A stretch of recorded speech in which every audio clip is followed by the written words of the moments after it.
স্বপ্নে নিজের মৃত্যু দেখলে কি হয়, শুনুন শেখ আহমদুল্লাহর কাছ থেকে। স্বপ্নে নিজের মৃত্যু দেখলে কি হয় এবং কালিমা পড়লে কি হয়। স্বপ্নে আপনি কালিমা পড়তে দেখলে ভালো, আলহামদুলিল্লাহ। আর মৃত্যু স্বপ্নে দেখলেই মানুষ মরে যাবে, ব্যাপারটা এরকম না। স্বপ্নের ব্যাখ্যাটা খুব সূক্ষ্ম একটা বিষয়।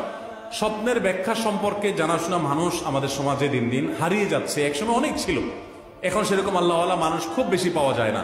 তো স্বপ্নের যদি কোনো কিছু দেখার পর আপনার মধ্যে অস্থিরতা কাজ করে, পেরেশানি কাজ করে, কখনো কখনো মানুষ এমন স্বপ্ন দেখে যেটা জাস্ট পেরেশানি কাজ, যে সাইকেল চালা যাচ্ছেন অস্থির, আপনার গাড়ি ছুটে যাচ্ছে, কোনো একটা পেরেশানি হচ্ছে, উপর থেকে পড়ে যাচ্ছেন, এগুলো নর্মালি শয়তান দেখা মানুষকে পেরেশান করার জন্য। আর যদি কোনো স্বপ্ন আপনার কাছে মনে হয় বেশ ইন্ডিকেটমূলক, বেশ আপনার এটা ইঙ্গিত করছে, ইঙ্গিতবাহী কোনো স্বপ্ন ব্যাখ্যা আছে মনে হয়, বাট আপনার মধ্যে পেরেশানি লাগছে, দেখে আপনার কাছে খারাপ লাগছে, তখন আল্লাহর কাছে পানা চাইবেন। ঘুম ভাঙলে উঠে 2 রাকাত নামাজ পড়ার কথা হাদিসে বলা আছে, প্রতীকী থুতু বাম পাশে থুতু নিক্ষেপ করার কথা বলা আছে, এবং আল্লাহর কাছে পানা চাইবেন যেন স্বপ্নের ক্ষতি থেকে আল্লাহ তাআলা রক্ষা করেন। এর বাইরে বিশেষ কোনো করণীয় নেই। আর মন্দ স্বপ্ন দেখলে সেগুলো মানুষকে বলে বেড়ানো, এটা নিষেধ আছে হাদিসে, বলবেন না যারা তার কাছে। আর যদি আপনার এমন কিছু দেখেন যেটা দেখে আপনার কাছে ভালো মনে হয়, আপনি মারা যাচ্ছেন, বিসমিল্লাহ কালিমা পড়তেছেন, দেখা যাচ্ছে আলহামদুলিল্লাহ ভালো, আপনি আরো ঈমান আমলের কাজ আরো বাড়ায় দিবেন ইনশাআল্লাহ।